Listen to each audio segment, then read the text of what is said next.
Welcome. Today we're reading the chapter Beyond the Gate of NIMMR, of the novel Tarzan, Lord of the Jungle. Last time, Wilbur Stimble, lost and starving in the jungle, encountered Ibn Jad and his men, who initially considered killing him but were persuaded by the Bedouin Fad to spare him for the prospect of a reward. As Stimble regained his strength, he boasted of his wealth, while Fad plotted against Zayd, a rival for both Stimble's favor and the affections of Sheikh Ibn Jad's daughter, Atasia. Meanwhile, Fad executed a treacherous plan to frame Zayd for an attempted assassination of Ibn Jad, leading to Zayd's arrest and impending execution, while Atasia secretly worked to set Zayd free. Sir Richard.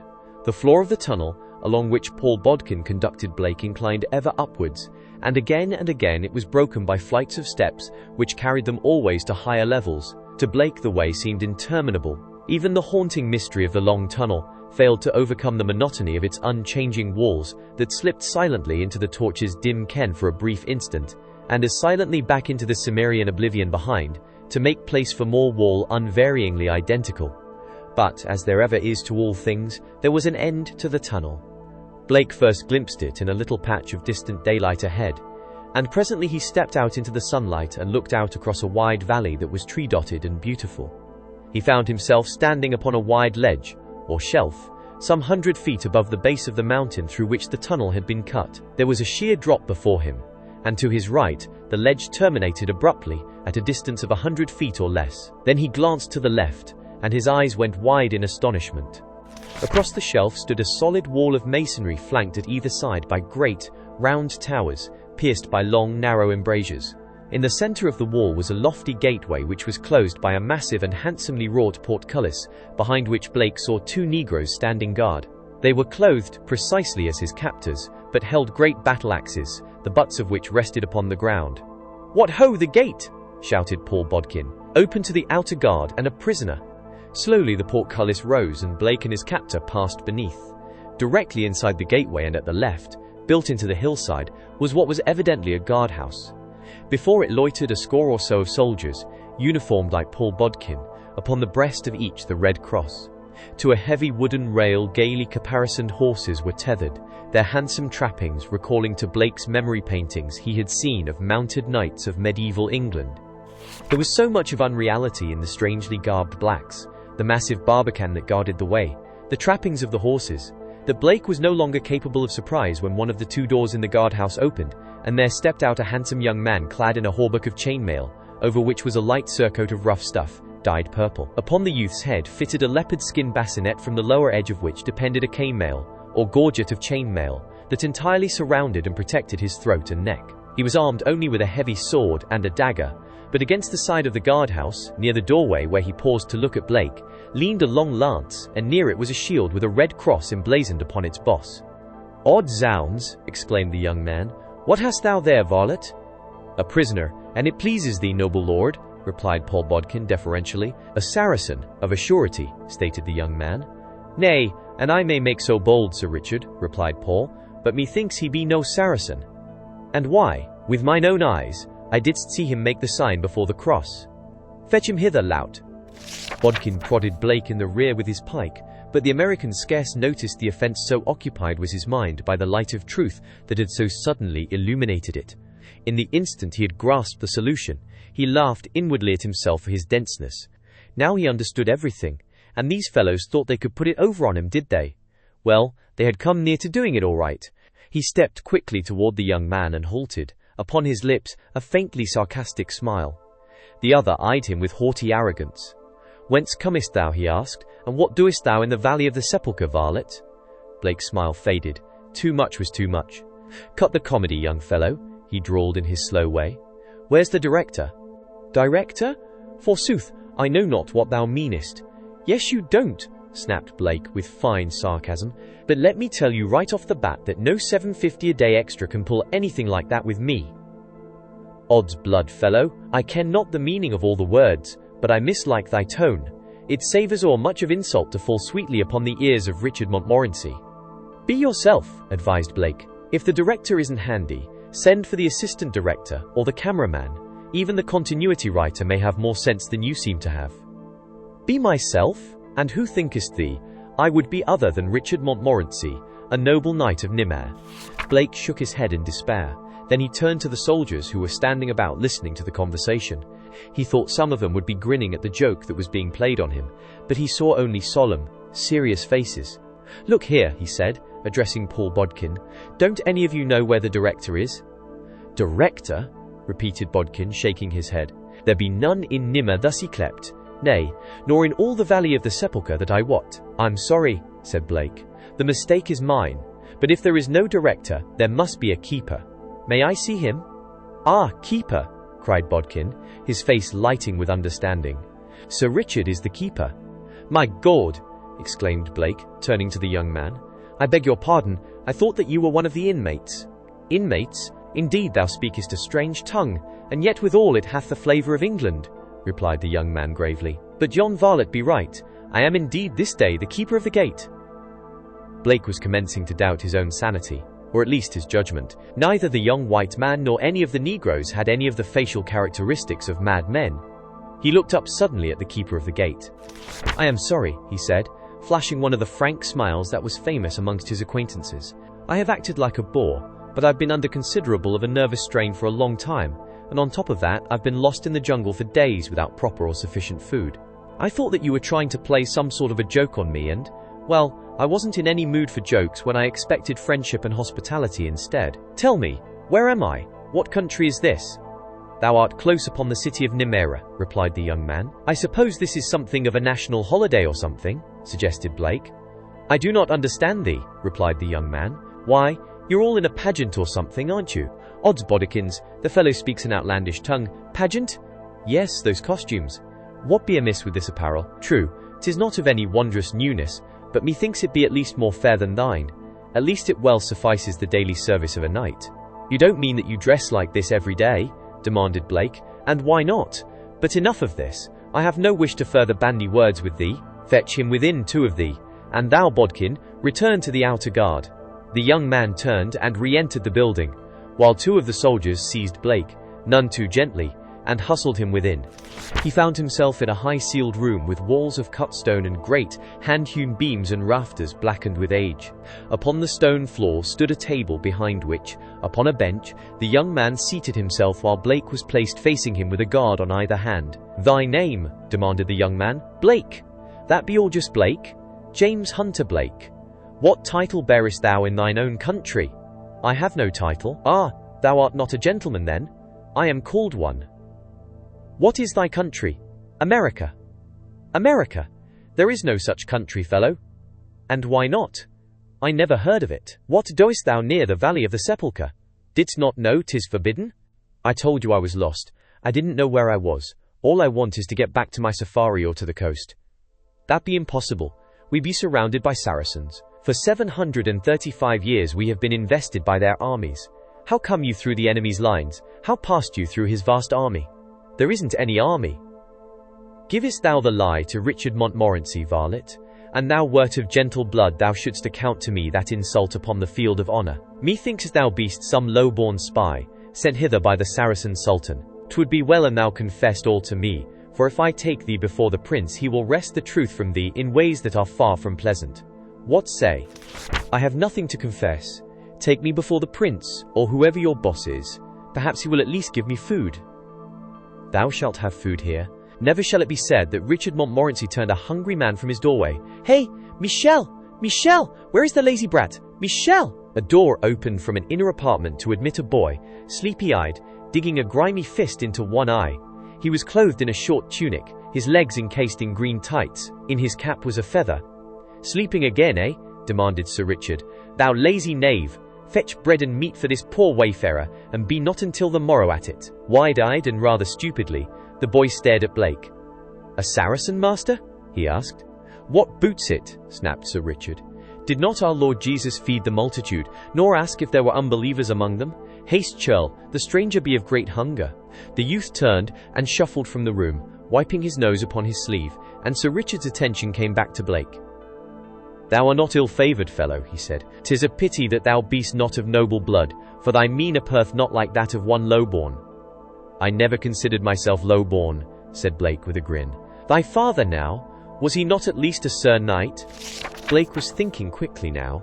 He was far from being able as yet to so much as hazard a guess that might explain his host's archaic costume and language. But he was sure that the man was in earnest, whether sane or not, and were he not sane, it seemed doubly wise to humour him. "Yes, indeed," he replied. "My father is a 32nd degree Mason and a Knight Templar."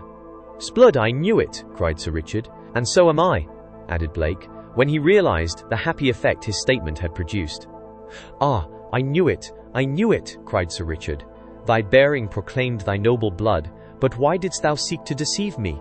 And so thou art one of the poor knights of Christ, and of the Temple of Solomon, who guard the way of the pilgrims to the Holy Land. This explaineth thy poor raiment, and glorifies it." Blake was mystified by the allusion, as the picture always suggested by a reference to Knights Templar was of waving white plumes, gorgeous aprons, and glittering swords. He did not know that in the days of their origin they were clothed in any old garments that the charity of others might bequeath them. At this moment Michel returned, bearing a wooden trencher containing cold mutton and several pieces of simnel bread, and carrying in one hand a flagon of wine. These he set upon the table before Blake, and going to a cupboard fetched 2 metal goblets, into which he decanted a portion of the contents of the flagon. Sir Richard arose, and taking one of the goblets raised it before him on a level with his head. "Howl, Sir James," he cried, "and welcome to NIMMR and the Valley of the Sepulchre." "Here's looking at you," replied Blake. "A quaint saying," remarked Sir Richard. "Methinks the ways of England must be changed since the days of Richard the Lion-Hearted, when my noble ancestor set forth upon the great crusade in the company of his king. Here's looking at you. Odds bodikins, I must not let that from my memory. Here's looking at you. Just wait thou, till some fair knight doth drink my health. I shall lay him flat with that. But stay. Here, Michel, fetch yon stool for Sir James, and eat, Sir Knight. Thou must be passing hungry." "I'll tell the world I am," replied Blake, feelingly, as he sat down on the stool that Michel brought. There were no knives or forks, but there were fingers, and these Blake used to advantage, while his host sat smiling happily at him from across the rude table. "Thou art better than a minstrel for pleasure," cried Sir Richard. "I'll tell the world I am, ho ho! Thou wilt be a gift from heaven in the castle of the prince. I'll tell the world I am." When Blake had satisfied his hunger, Sir Richard ordered Michel to prepare horses. "We ride down to the castle, Sir James," he explained. "No longer art thou my prisoner, but my friend and guest. That I should have received thee so scurvily shalt ever be to my discredit." Mounted upon prancing chargers and followed at a respectful distance by Michel, the two rode down the winding mountain road. Sir Richard now carried his shield and lance, a pennon fluttering bravely in the wind from just below the tip of the latter, the sun glancing from the metal of his hauberk, a smile upon his brave face as he chatted with his erstwhile prisoner. To Blake he seemed a gorgeous picture written from out the pages of a storybook, yet belying his martial appearance, there was a childlike simplicity about the man that won Blake's liking from the first, for there was that about him that made it impossible for one to conceive him as the perpetrator of a dishonourable act. His ready acceptance of Blake's statements about himself bespoke a credulity that seemed incompatible with the high intelligence reflected by his noble countenance, and the American preferred to attribute it to a combination of unsophistication and an innate integrity which could not conceive of perfidy in others. As the road rounded the shoulder of a hill, Blake saw another barbican barring the way and, beyond, the towers and battlements of an ancient castle. At a command from Sir Richard, the warders of the gate opened to them, and the three rode through into the ballium. This space between the outer and inner walls appeared unkept and neglected. Several old trees flourished within it, and beneath the shade of one of these, close to the outer gateway, lolled several men-at-arms, 2 of whom were engaged in a game that resembled draughts. At the foot of the inner wall was a wide moat, the waters of which reflected the grey stones of the wall and the ancient vines that, growing upon its inner side, topped it to form a leafy coping that occasionally hung low upon the outer side. Directly opposite the barbican was the great gateway in the inner wall, and here a drawbridge spanned the moat, and a heavy portcullis barred the way into the great court of the castle. But at a word from Sir Richard the gate lifted, and clattering across the drawbridge they rode within. Before Blake's astonished eyes loomed a mighty castle of rough-hewn stone, while to the right and left, within the great court, spread broad gardens not illy kept, in which were gathered a company of men and women who might have just stepped from Arthur's court. At sight of Sir Richard and his companion, the nearer members of the company regarded Blake with interest and evident surprise. Several called greetings and questions to Sir Richard, as the 2 men dismounted and turned their horses over to Michel. "Ho, Richard," cried one, "what bringest thou, a Saracen?" "Nay," replied Richard. "A fair Sir Knight who would do his devoir to the prince. Where be he?" "Yonder." And they pointed toward the far end of the court, where a large company was assembled. "Come, Sir James," directed Richard, and led him down the courtyard, the knights and ladies following closely, asking questions, commenting with a frankness that brought a flush to Blake's face. The women openly praised his features and his carriage, while the men, perhaps prompted by jealousy, made unflattering remarks about his soiled and torn apparel and its, to them, ridiculous cut. And indeed the contrast was great between their gorgeous dalmaticas of Velosa or Cyclus, their close-fitting tights, their coloured caps and Blake's drab shirt, whipcord breeches and cordovan boots, now soiled, torn and scratched. The women were quite as richly dressed as the men, wearing clinging mantles of rich stuff, their hair and shoulders covered with dainty wimples of various colours and often elaborately embroidered. None of these men, nor any of those in the assemblage they were approaching, wore armour, but Blake had seen an armoured knight at the outer gateway and another at the inner, and he judged that only when engaged in military duties did they wear this heavy and uncomfortable dress. When they reached the party at the end of the court, Sir Richard elbowed his way among them to the centre of the group, where stood a tall man of imposing appearance, chatting with those about him. As Sir Richard and Blake halted before him, the company fell silent. "My Lord Prince," said Richard, bowing, "I bring thee Sir James, a worthy Knight Templar, who hath come under the protection of God through the lines of the enemy to the gates of NIMMR." The tall man eyed Blake searchingly, and he had not the appearance of great credulity. "Thou sayest that thou comest from the Temple of Solomon in the Kingdom of Jerusalem?" he demanded. "Sir Richard must have misunderstood me," replied Blake. "Then thou art no Knight Templar?" "Yes, but I am not from Jerusalem. Perchance he is one of those doughty Sir Knights that guard the pilgrim's way to the Holy Land," suggested a young woman standing near the prince. Blake glanced quickly at the speaker, and as their eyes met, hers fell, but not before he had seen that they were very beautiful eyes, set in an equally beautiful oval face. "More like it haps he be a Saracen spy sent among us by the Sultan," snapped a dark man who stood beside the girl. The latter raised her eyes to the prince. "He looketh not like a Saracen, my father," she said. "What knowest thou of the appearance of a Saracen, child?" demanded the prince. "Hast seen so many?" The party laughed and the girl pouted. "Verily, and I has seen full as many a Saracen as has Sir Maloud or thyself, my lord prince," she snapped haughtily. "Let Sir Maloud describe a Saracen."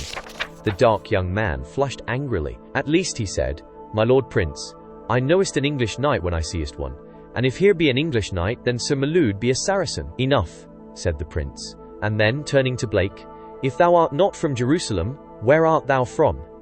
"New York," replied the American. "Ha," whispered Sir Mallard to the girl. "Didst I not tell you?" "Tell me what? That he is from New York?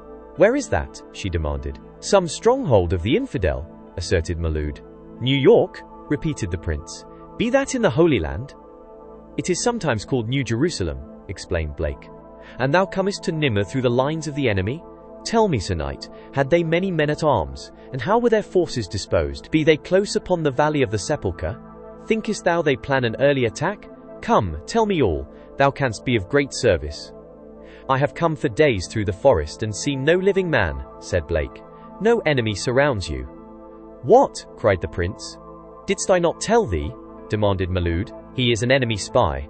He wouldst lead us into the belief that we are safe, that the forces of the Sultan may find us off our guard and take NIMMR and the valley."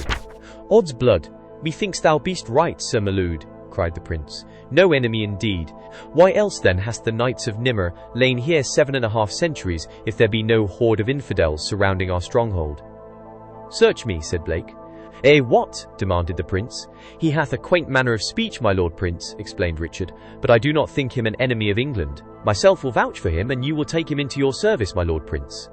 "Wouldst enter my service, sir?" demanded the prince. Blake glanced at Sir Maloud and looked dubious. Then his eyes wandered to those of the girl. "I'll tell the world I would," he said. Did you enjoy today's chapter of Tarzan, Lord of the Jungle? Why not subscribe and ring the bell?